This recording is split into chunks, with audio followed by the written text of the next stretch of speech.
Welcome to the Grant Hill Chronicles podcast. I'm your host, Don Bishop, and I write as T.S. Pedramon. I'm here with author Laura Nelson. And, Laura, why don't we hear from you a bit about your background, education, professional, whatnot? So in my day job, I am a librarian. That is my 9 to 5. Very much a history nerd, and libraries have been sort of the place where I've always enjoyed being. Bookworm, all that kind of stuff. And so, how did I miss that you're a librarian? Sorry to interrupt. I'm trying to let you talk. No, and I'm gonna let you finish, but no, actually on Facebook the other day, I saw somebody talking and he was giving his analysis from a librarian's perspective, and I was like, awesome, hey, and I invited him on the podcast, so I'll have a librarian on the podcast in January. Fun. Well, you have a librarian on the podcast right now. Maybe we didn't set a date yet. Anyway, January, February, we'll have him on, Yeah. But we have you on, and but we want to talk about your work today, right? Yeah. So your background, you're a librarian, and so did you go to college with that intent? My education intent kind of evolved over the years. So when I started, I was like, I'm going to be a teacher because I love teaching. I still love teaching, but I realized that teaching comes in a whole bunch of different ways. Like, you don't necessarily have to be in a classroom to be a teacher. And so I went to college and I was like, I'm going to be a teacher. And I took one education class and I'm just like, this is going to drive me nuts. I was not a fan of the education program. And so at that same time, I got a job as a student worker in my college's special collections department. So that is basically where we keep all the old precious materials.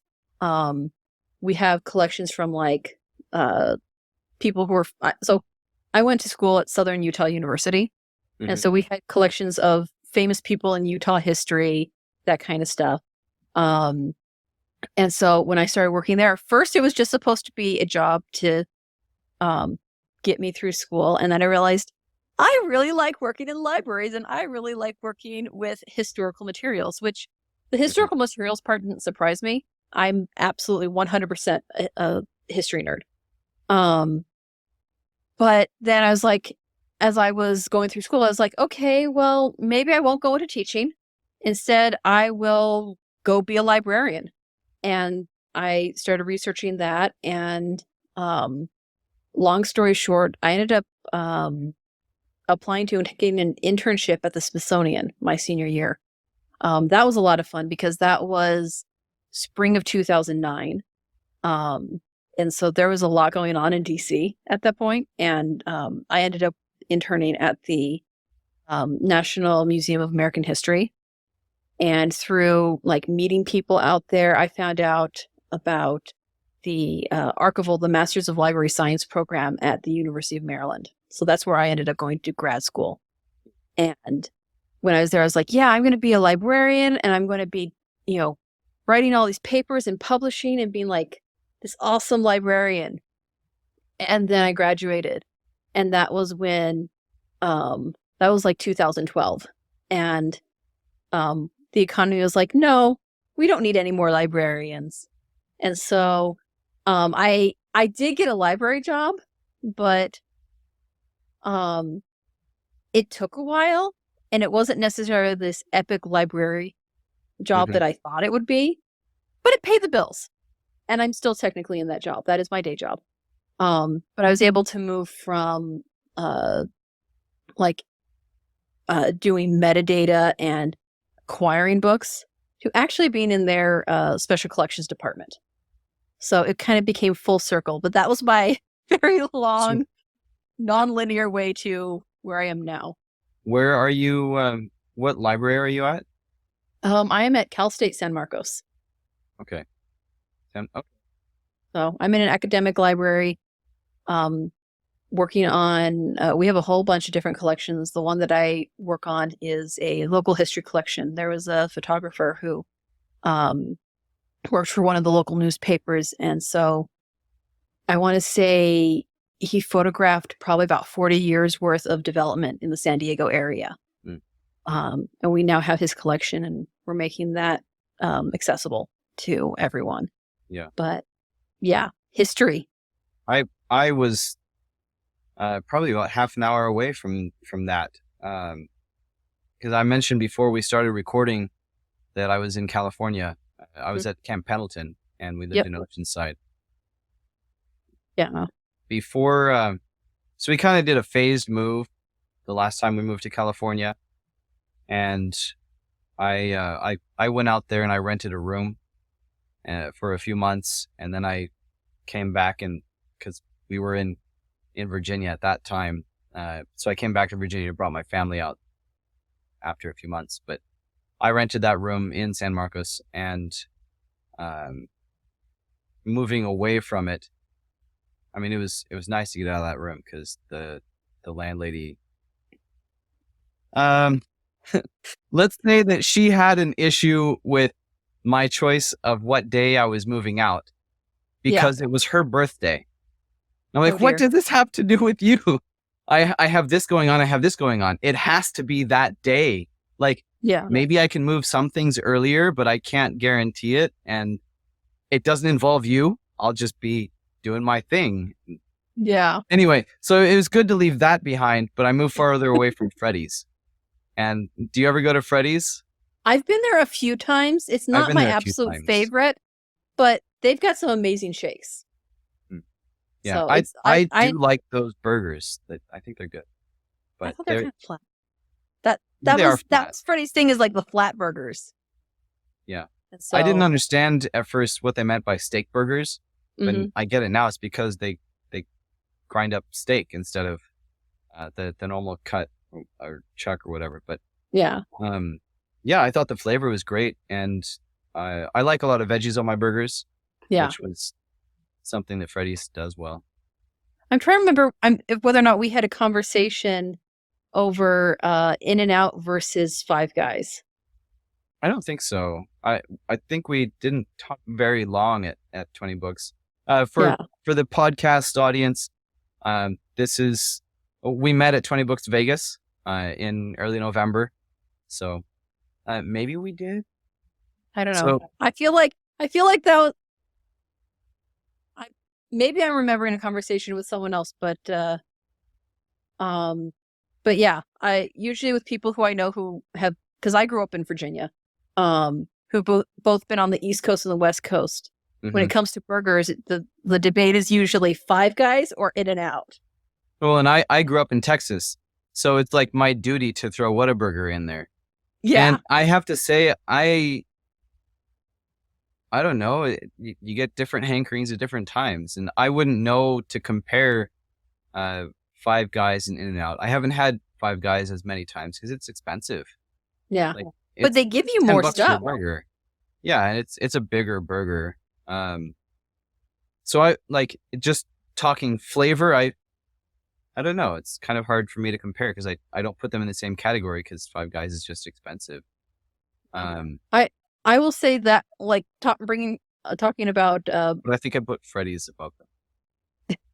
I might have to go check out Freddy's again because it has been a while. It's been about 4 years since I moved from San Marcos. I might be biased towards Freddy's because I took advantage of a Veterans Day deal, and I had Freddy's the day in the afternoon after I ran an ultra marathon. So okay. I wanted every single calorie. I wanted all that salt, and it was really delicious. But yeah.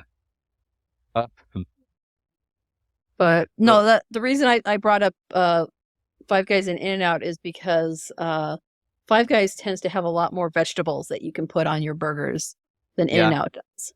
Yeah. So I do feel like In-N-Out tastes fresher though.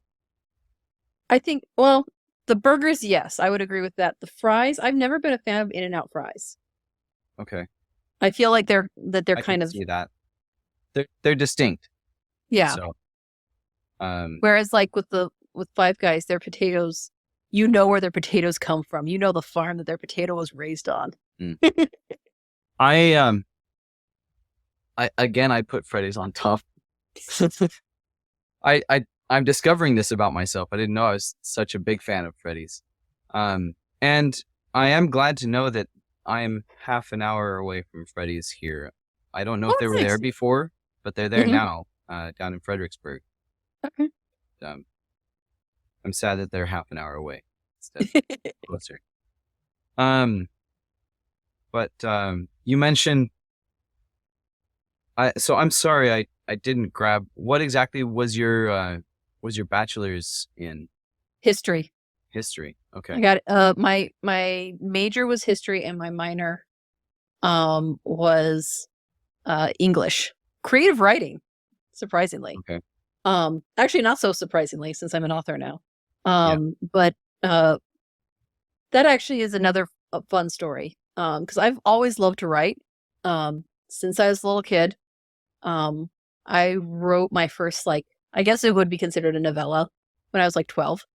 And when I was in high school, we had a creative writing class. I was like, yeah, I want to take that. And my mother was absolutely against it. She was like, writers, authors don't make money. So you need to have a practical skill set. And so I ended up taking teacher education courses in high school. And that was kind of what got me into, oh, I'll be a teacher when I grow up. But if you could have seen the future, and then what? you would have, if you could have seen the future, you'd have just cranked out the stories, and then 2011 and KDP, and you just start boom, boom, boom, you'd be a millionaire now. Exactly. Maybe. But unfortunately, I couldn't see the future. I'm not psychic. But what I did do was when I went to college, especially after I realized that I was not going to get my degree in like or an education license. Mm-hmm. I switched my minor to English creative writing and took all of the creative writing courses I could take. Both because I was like, I want to learn as much as I can. But also to kind of maybe prove to my mother that I could take writing classes. I don't want to say be spiteful, but I was like, this is what I want to do. This is what I enjoy. And I will say that I learned some things from those classes, but it was more like literary stuff. What are the different elements in Gothic literature, that kind of stuff.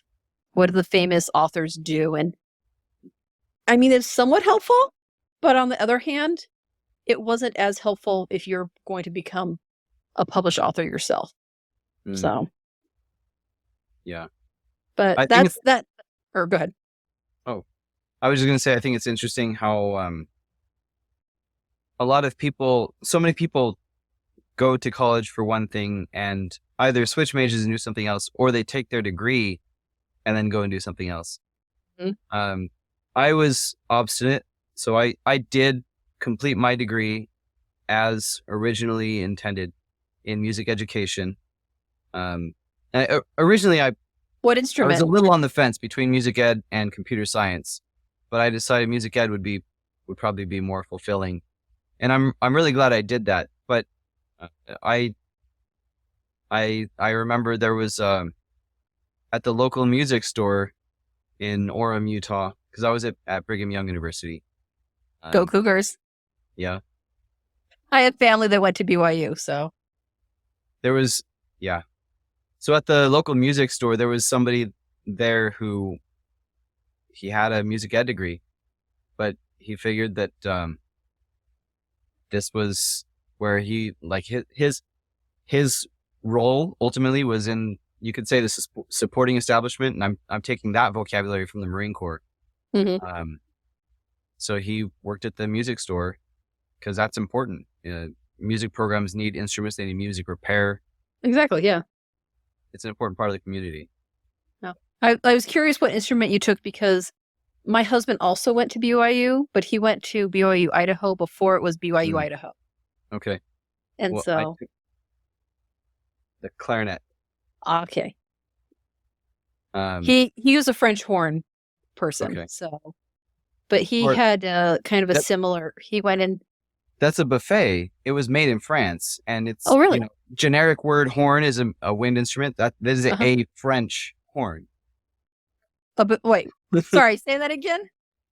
I'm playing with the terminology. Okay. Everybody knows a French horn is a coiled brass instrument. If you want to get technical, it has a conical bore. But like generic terms, horn, like a clarinet is a horn, not a brass horn, but it's a woodwind. It's a horn, and that's a buffet.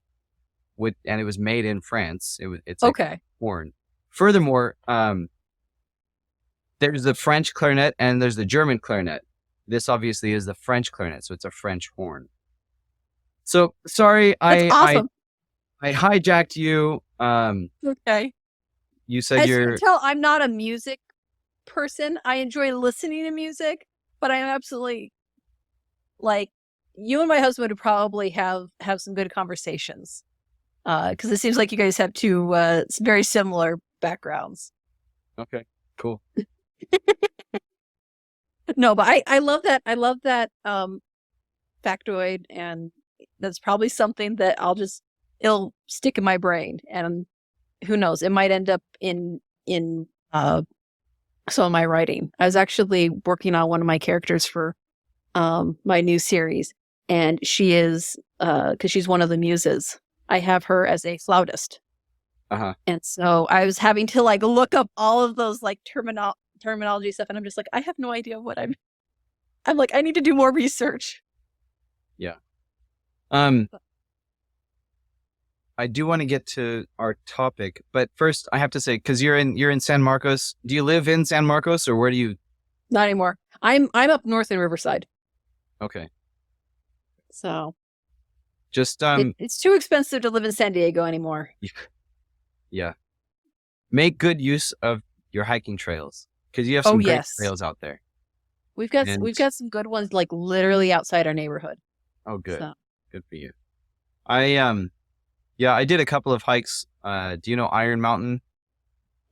There's Iron Mountain, and then there's Mount Woodson, Potato Chip Rock. Okay. I have not been. Iron Mountain sounds familiar. I have not been to the other one. Yeah. And yeah, there's some great trails in San Diego County. But when we lived in Oceanside, we lived right next to the San Luis Rey River, and there was a trail, the San Luis Rey River Trail. Mm-hmm. And it was 5-minute walk away, and depending where you were on it, it felt more urban, but a lot of it was, things were far enough away so you felt you were in nature. Yeah, that's kind of the cool thing with certain parts of northern San Diego County, is that you can go from places that are very urban to places that there's like nothing. And that's starting to get a little less so because people are, they're building and everything. But yeah. There's still some very beautiful places. Well, and our specific neighborhood that we were in, just like right around behind the community, there was a park called Libby Lake Park. There was a pond called Libby Lake. Mm-hmm. And my son, who is 4 now, was 2 when we, I guess most of the time that we lived in that neighborhood. He missed it. He was 3 when we moved away, Yeah. And we moved, and it was kind of a phased move to get from there to here. And so I took the family to Utah because my wife had to take care of her late mother's house. And then I drove back to California, and I loaded up the truck and drove across the country. And the family flew across and met us in an Airbnb because the house that we owned out here was currently rented out and we overlapped with their rental term by a month and a Yeah. half. And so we get to this Airbnb, we're in somebody's basement, and our poor 3-year-old is like, when are we going home? I want to go to Libby Lake. And our house comes back to us, and now he's, well, wait, no, he was 3 he was 2 when we left. Then shortly after he turned 3. And then we got our house back, and he's confusing the name of the street and the name of the house and the name of the city. Mm-hmm. So now we live in Stafford, and that's the city, and he thinks that's the name of the house. But he's like, Yeah. when are we going home? I want to go to Libby Lake. Oh. Telling me, like, it was great. Like, we'd go walk around Libby Lake. We'd take pictures of the ducks and the cormorants and what are they called? Coots? No, maybe there were coots. Maybe. And even some herons. Oh, Yeah. nice. It was great. And then in our backyard, we had a few orange trees. We had a couple of lemon trees. It was great. Anyway, Yeah. so sorry to go off on that tangent. How did you get into writing? So you said you wrote a novella when you were like 12, or Kind of. I don't know. I'm hearing the echo. I don't know if you're hearing that on your side. Uh-oh, I'm not. It's supposed to be canceling it. Huh. So you're hearing me echo? I'm hearing myself echo. Okay, now it's gone. Oh, let's see. If it pops up again, I'll mention it. Okay. Yeah. So like a lot of kids, I wrote little stories that didn't really, it was just like little 1 or 2 page stories. And then, yeah, when I was 12, I wrote my first story, which was this. I don't even know if there was a genre. It was a mashup of like historical and fantasy and romance. And it took place in like a magical version of Williamsburg. Uh-huh. And it was about as good as you would expect from a 12-year-old. But I thought at 12, I was like, this is brilliant. And I kept writing. I would have different stories that would pop up in my head. And obviously, like, I have a huge hard drive full of these little story prompts and story starts that I have. And yeah, I didn't like. My dad was always super supportive of my writing. It was like, oh, that's nice, that's great. My mother hated it. So I didn't necessarily get a lot of support that some teenagers do when it comes to like their creative stuff. And so I didn't really do too much. Well, we have to make rules against our 12-year-old reading. Like, you Really? better not be reading. Yes, because it gets in the way of life. Like, oh, you're reading. You need to brush your hair. You were supposed to feed the cat. Stop. Like, we have specific rules about when she is allowed to read. I was actually that kid. Like, my parents, and we love that she reads, and we love that she loves to read. She just does it when she's not supposed to, when she needs to be doing something else. Yeah. There's the rub. My parents would get upset at me because if I got grounded, they struggled to like usually people are like, they ground their kids or they send them to the room, and I'm like, okay, cool. All my books are in my room. Like, that's not really a punishment. Uh-huh. So yeah, I was totally that kid. That's one aspect of that's good about having a big house, because we actually had to move again after we got here because our renters had smoked in our house, so we bought a new house. And we're still not settled into this house. Like, what you don't see is the mess all around me. And like these boxes are not going to live there. Yeah.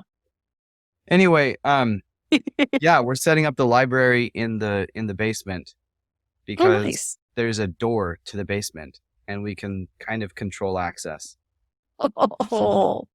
If you're in the basement, you're accessing things. and Yeah. not all the books will go in the basement. Like we have some bookshelves in the living room around the fireplace, and but You have a controlled access. bookworm on your hands. Yeah. So, but yeah, I was very much that kid where I was the bookworm who was constantly reading anything and everything. Like all of that input gave me like story ideas through high school, through college. I'd be in classes trying to focus on something, and it and I feel bored, and I just start like, I don't say daydreaming, but yeah, thinking up stories and all that kind of stuff. And so that, you know, there wasn't really a lot of guidance. There was like, this was also, there's a lot of this was before social media became as big as it is now. And so there wasn't really a lot of people I could interact with and talk shop, talk writing about.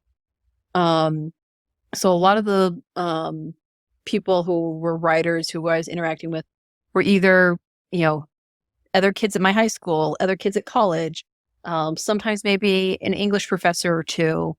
And, you know, they could give you sort of like, this is the fan fiction I've been writing, or this is what I think good literature is.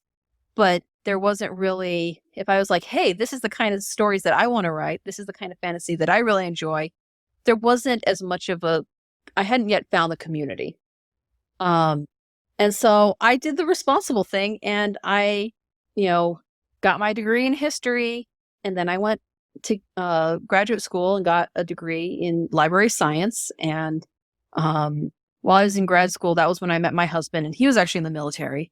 And so that was a very short time, though, because soon after we got married, the army started downsizing. And so that ended up sending us from the East Coast to the West Coast. And I had a couple of like odd jobs. I have this knack for reading old letters and old handwriting, because for a while I was like, hey, you know what? I should do genealogy. I should become a genealogist.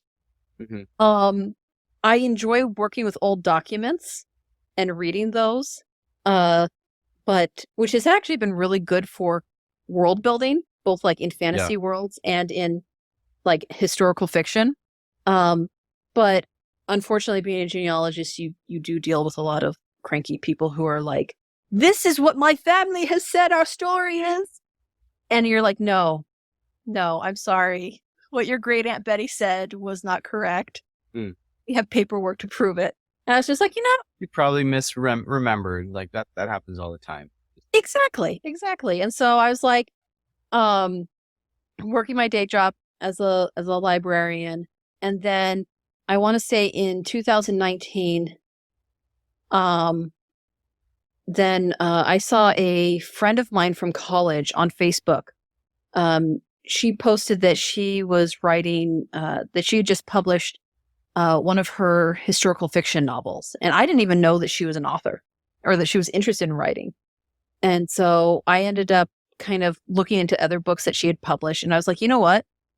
This is something that I've always wanted to do. And around that same time, I actually found a letter that I'd written to myself when I was 12 years old. And anyone who's listening to this, I'm LDS. When I was 12, I was in the youth program, and they had us write letters to our future selves. And so I found this letter from when I was 12, and I was supposed to open it when I was 18. Obviously, I didn't. I'm like 30 some odd years old at this point. And I open this letter and I read it, and 12-year-old me is so excited. It's like, I've written this story and I want to write this story and da-da-da-da-da. And I plan on being a published author by the time I'm 18. And reading that letter actually kind of broke my heart a little bit, because I was like, I failed 12-year-old me. And this is a passion that I have had for years, for decades at this point, probably at least 20 years. And I'm just like, you know what? My friend who who I didn't even know was an author, is publishing her own stuff. I was like, why am I not? And so around 2019, that's when I was like, you know what? I'm going to start taking this more seriously. Sorry, you just reminded me of the other interview I did today. Mhm. And that was with editor Kara Espy. And she said this thing that I meant to comment about again later towards the end of the interview. Because she got sick at one point. She was in the hospital. And because this was on the topic of like, how did you get into editing in her case? And she was in the hospital, and she started thinking, and she's like, my life is not what I want it to be. What do I want it to be? So I she decided to act on that. Yeah. And I thought that was a great point for her. And it sounds like you had something similar with this letter. I did. I wrote to yourself. And when I found it, so when I'd found it, I want to say this was right around the time that, so I'd been working at my current job, which I'm still there. And while I do enjoy it, it's a day job. It's not my calling. Writing books is my calling. That while I was there, I had been there for, I want to say like 6 years at this point, and I hadn't really moved. Like job wise, there was no job growth. And my husband and I had just moved to where we live now, which was a good hour away from where we work, because like I said, it's so expensive to live in San Diego that we couldn't afford it. And so that was, I will say 2019 was kind of, I don't want to say a breaking point, but in a way it was, where it was like, okay, we're feeling kind of stuck. And I was kind of stuck in my career as a librarian. I wasn't feeling like maybe being a librarian wasn't exactly where I was supposed to be. Like I said, it's a good day job. I technically work for the state government. But it wasn't, my passion for that job was quickly fading. Yeah. And so then when I saw my friend from college who was writing and then found this letter, it was like everything kind of came together, and I was like, you know what? I need to start writing again more seriously than just, a little dabbling here, a little dabbling there. And so I joined up with, like, I wouldn't even call it like a book coach or a writer coach. It was like a writing group of people who were doing self-publishing. And that was how I actually found out about 20 Books, the Facebook group. And so I joined it. And that was my goal for 2019, was like, I'm going to publish something. Even if it's not my own, like, even if it isn't my own book, I'm going to get published in something. That way I have some kind of presence on like Amazon or any of the, distributors. And I ended up doing that. I ended up getting to 2 poetry anthologies. Because I had a bunch of poetry that I'd written that was actually pretty decent over the years, and they accepted it. And those anthologies are no longer being published, just because I think that it was a smaller press, but it did what it needed to do, which was I had an author page on Amazon. And so then 2019's gone, 2020 happens, and I'm just like, when everything in 2020 happened, my job ended up being, we were able to go fully virtual for, I want to say, almost 2 years. My department was fully virtual, which was very nice because I can do probably the majority of my work from a laptop. And so in 2020, I was like, you know what? my goal this year is to survive and to learn as much about self-publishing as possible and Yeah. figure out what I want to do in the future.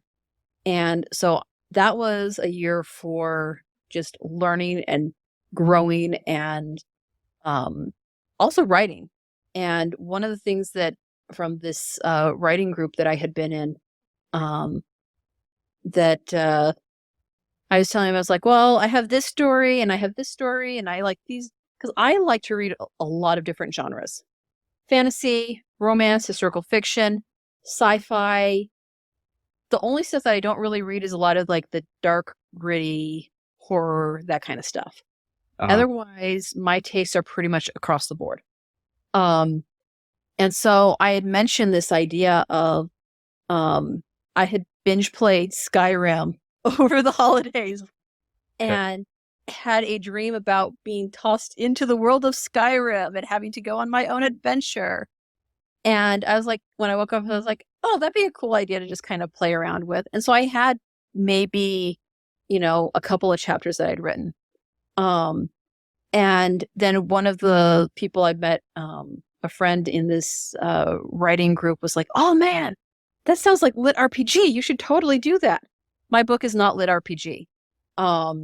It technically doesn't hit a lot of the tropes that are in lit RPG. It's sort of lit, maybe. Yeah, it's more in game lit. And really, the first book is probably the most strongly game lit, and then it goes into more of like epic fantasy, which is what I'm more comfortable with.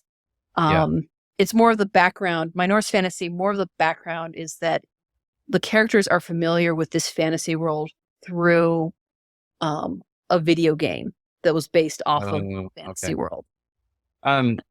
It sounds like we are segueing into our intended topic, which is great. Yeah. So just for our listeners, we are finally arriving at our intended topic where, because I knew that she wrote Norse fantasy, and so I suggested we hit on, I'll read all three of these lines. Norse fantasy, what does that look like? Historical fantasy, what exactly is that? And the differences between world building for those two subgenres. So yeah, back in 2020 was when I was starting to write this series, and I was having to absolutely cut my teeth on writing in a way that would have made my English teachers cringe, because like I said, they were more literary, and I was having to learn like genres, expectations, and tropes and that kind of stuff. But stuff that, when I was in college, they're like, no. Well, I think as an educator, you feel you feel like the onus is on you to present the cream of what is available. So as a trained band teacher, I would be remiss if I left Holst out of the repertoire that I present to my students. Holst and Persichetti and Fennell, and anyway, so the high school English teachers, they probably feel some onus, and there's some amount of dictated curriculum as well, to teach the classics, and I guess, I don't know, maybe I wonder how many of them actually look down their noses at genre fiction that for the reader is fun. I was thinking more along the lines of my college professors. Like, I had, interesting enough, in high school, I had a couple of teachers who were actually amazing at integrating like the classics with more modern stuff and being like, here, look at the classics, which you think are dry and boring, and look at the modern stuff that you guys like to read, and here's where they overlap, and here's how you can, find similar themes and tropes and that kind of stuff. But no, I had a couple of English teachers in college who were very much like, this is what I think is proper English. This is what I think is good literary stuff, and you cannot convince me otherwise, and anything else is just plain dross. Those are the people I was like, I didn't really learn too much from. So, but yeah, 2020, I had to really learn more of less of the literary side of writing and more of the like reader expectation, genre tropes, what people are looking for, what people like, trying to find what I like to write mixed with what people like to read, as well as story structure, because that was something none of my teachers ever taught me, was story structure. And so I was reading all of the craft books that people mentioned. They're like, you should go check out this, check out Fool's Cap, Save the Cat. I'm trying to think what the other one with like circles. I don't know. There's a lot of different ones. And for me, even though I don't do a hard and strict save the cat method, that was what clicked in my brain, because I was able to see the movies that I was watching during the pandemic. I watched a whole lot of Frozen and a whole lot of like the Marvel series, and I could see the beats that the movies were hitting. And I was like, okay, that makes sense. And then I was also playing a lot of video games because I like I said, Skyrim, Elder Scrolls. And I realized that a lot of these really popular video game series, their quest lines were actually much like story beats. Each little section of a quest was a story beat to bring the plot forward, because in video games they want the person who's playing to keep playing. They don't want to be like, oh, this is boring, okay, I'm gonna go play something else. No, they want you to keep going. And it's the same thing with movies or books. They're wanting you to be entertained enough to keep going to the end. And so with Save the Cat, I was able to start seeing that in a lot of the entertainment that I consumed.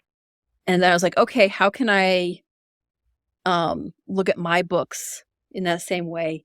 And I had a lot of beta readers and alpha readers, and I will say the amount of time it took me to write book one was massively longer than it was any of the rest of the books in the series.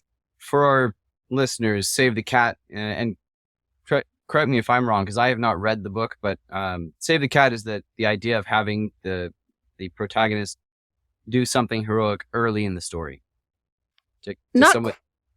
So Save the Cat is originally a book on screenwriting. And you had this man, Blake Snyder, who he realized that all of the very popular, all the big blockbuster movies had a similar story structure.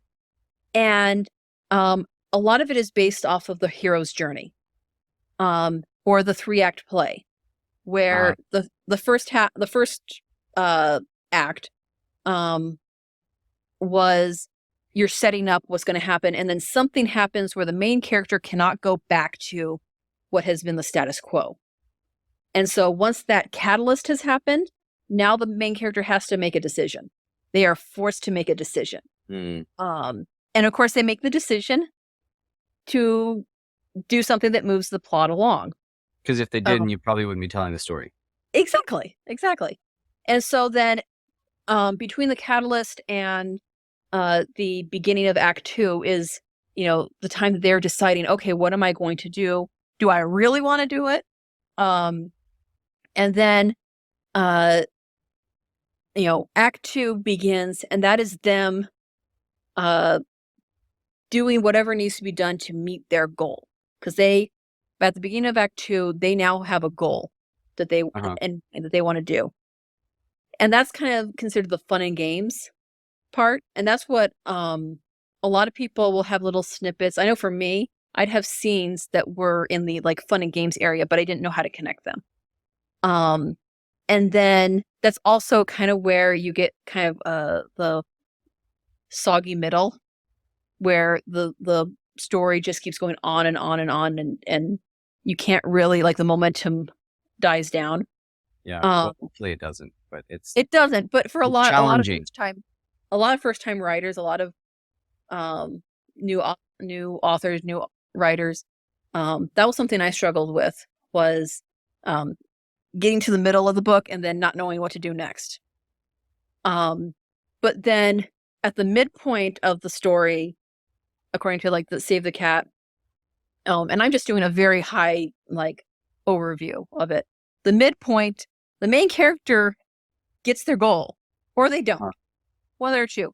But they've gotten to the point where if they've achieved their goal, they realize, oh crap, the goal that I had for the first half of this story is not actually the goal that I want. Something has changed. Or if they don't get their goal, they realize, oh wait, I didn't get my goal, but I really want something else. And then either way, after the midpoint, that's when like bad stuff starts to creep up. The bad guys close in. So if the main character gets their goal, then the bad guys start showing up to take whatever they've got from them, or to keep them from their new goal. If they didn't reach their goal, but then they realize, oh wait, there's something else I want, and it might be internal bad guys, it might be external bad guys, but there's going to be some kind of conflict that keeps the main character from getting what their new goal is. And they have to rise above from what they were doing. They have to rise above to defeat these new problems. And that will inevitably, you have then the Dark Night of the Soul and All Is Lost point, which is basically a 180 from the midpoint. So if the main character at the midpoint got what they wanted by Dark Night of the Soul and All Is Lost, they do not have it anymore. Not only do they not have it, but they have hit rock bottom. And they have to realize, I got to do something different if I'm going to still get my goal. And sometimes they'll be very hopeless, and they're like, there's no way that I can reach my goal now. I'm screwed. I'm going to give up. And then usually there's some kind of mentor or some kind of incident that reignites their belief in themselves. And that's what then drives them on to the climax. And the climax is when they achieve or nearly achieve their goal, their new goal. And the bad guys are vanquished, and the main character is now back once again, a 180 from what they were at their darkest moment. So sorry, when was it that you really got into, like, I guess you map out the story beats to make sure that you're hitting the right? Yes. So that was that. I started doing that after I read Save the Cat and it started clicking for me. That's when I started, like, in general, started drafting out my stories. I'm very much a plotter now.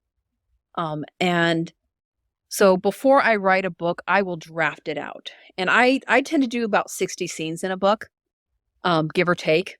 Depends on what the story wants, or what works for the story. Yeah. But I usually try and hit about 60 scenes because for the way that the beats are, I'm like, okay, I can do a story in about 60 beats, give or take. But that is why now, so prior to about 2020, a lot of my stuff was pantsing. And this is not to poo-poo anyone who pantses. It's just the way my brain works. I know people who, they cannot plot to save their lives because their brains work and in a way in which pantsing works beautifully for them. Pantsing does not work for me. I need to plot it out, because then I don't hit the spot where I'm like, I have no idea what I'm going to do next. And then my story languishes for a year. You probably see too many possibilities. And you're like, how can I possibly choose right now? I need to explore them a little better. Exactly. And if I take one without knowing where I'm going, I'm going to get caught up a tree and Mm-hmm. And so what So, I do now is I tend to know, where is my story starting? What is my character's goal? What are they going to get or not get at the middle of the story? And then what is their ultimate goal? What what what does winning look like for them? Um and then what is the end scene going to look like?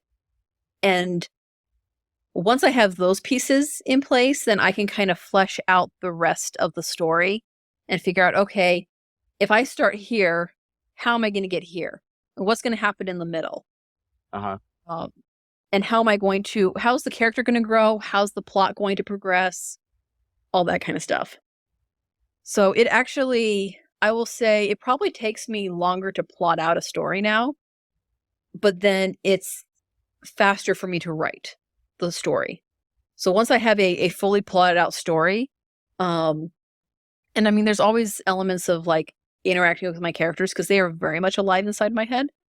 But uh, once the story's plotted out, and the world building, that was the Uh-huh. other thing that when I was starting with my Norse fantasy stuff, and I know we're supposed to be talking more about world building. Um, with my Norse fantasy, I had to figure out a lot of like, what is their world going to look like? Like I didn't want to just completely take Skyrim and duplicate it because that would be a whole lot of problems. Yeah. And so instead I was like, okay, what story elements do I like from Skyrim? What elements from like real Norse history do I like? And what just general fantasy, epic fantasy elements do I like? And how do I think my characters are going to interact? Why are they going to interact this way? Why are they going to Uh, um, do what they're going to do? But I will say that world building for my Norse fantasy has took a significant amount of my research time. so I'm looking at the clock, and before we dive into our intended topic, um, I don't want to have an episode that's like too long, and we want to release before your book release on the 26th. Yes. I had you slated for actually Christmas Day to release the episode, but I want listeners to be able to hear about Norse fantasy as a topic, and to really discuss your book that's launching on the 26th without having to go through all the I guess author journey that we've been talking Yeah. about. So here's what I propose. How about we take the discussion so far and we push it into January for release. Okay. And then we meet again perhaps next Tuesday. We can email to set the exact time, date, whatever. Yeah. And then we'll jump right in, introduce you, and then we can say that, if you want to hear more about Laura Nelson's journey, then tune in again on whatever date. Yeah. I do tend to talk a lot. No, it's fine, and so do I. So I've actually been having several interviews recently where I've come out of it planning to split it into 2 episodes, but I don't have the time to jump right into the other discussion right now. Mm-hmm. So let's, I guess, cut it off right there, and then we'll really dive into the world building for the 2 subgenres and the contrast between them. We'll leave that for another day, although for our listeners, they'll have already heard it. Yeah. So today is we're December gonna do 5th. The first part will come later, and the second part will come earlier. Yeah. So today is December 5th. We'll push this discussion into January, maybe even February, because January is already mostly full. And then we'll talk again sometime in the next 2 weeks, and that will release on Christmas Day. Okay. Yeah, that works. But for the listeners who are listening to us today, in January or February, where can listeners find you on the web? So my website is www.llnelsonauthor.com, because that is my pen name, LL Nelson. I'm also on most of the main social media places: Facebook, Instagram, TikTok, Twitter, Threads, you name it. And I'm pretty much on all of those, LL Nelson author. Okay. Yeah. Okay. I try to keep it simple. Yeah. So then, just looking at my notes again, for listeners, in January, she did have a book come out on the day after Christmas. So look her up and check out her new book. And well, I guess that's it. We'll catch you next time on the Grand Hill Chronicles podcast. And thank you, Laura Nelson, for joining us today. Yep.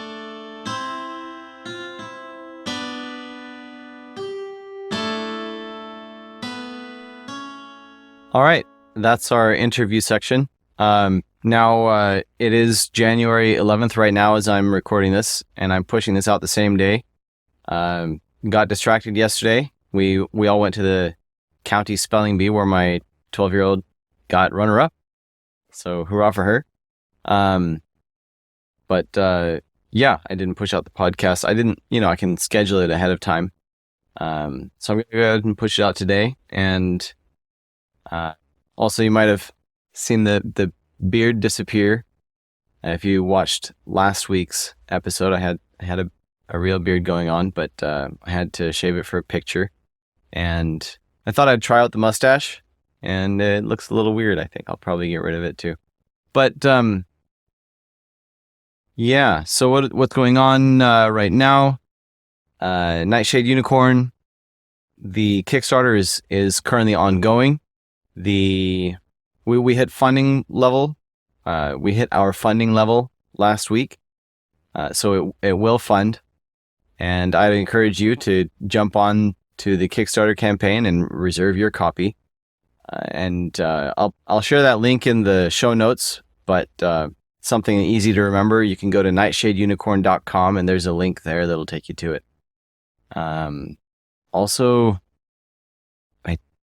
there was something else I was going to mention, but that's going on. Oh, yeah. So since it hit funding level, we went ahead and started working on the song that we committed to recording if it funded. And so I had previously, obviously the lyrics to the song are in the book. I guess not obviously, but if you read the book, which you haven't, then you would know that. I pushed the book out to beta readers last weekend. So, I suppose it's possible that you're a beta reader. All few of you. I sent it out to 25, and I can see how many people have downloaded it, and it's over half. So anyway, I'm talking over myself. I'll go ahead and wrap this up, but it's gone to beta readers. I had previously recorded myself just kind of playing the concept of a melody, and so this week I took that and I've now transcribed that melody onto the page, and next step I'm going to start harmonizing it and deciding what instruments to use, whether live or virtual instruments. I have many more virtual instruments at my disposal than I do live real instruments, but each one poses different challenges.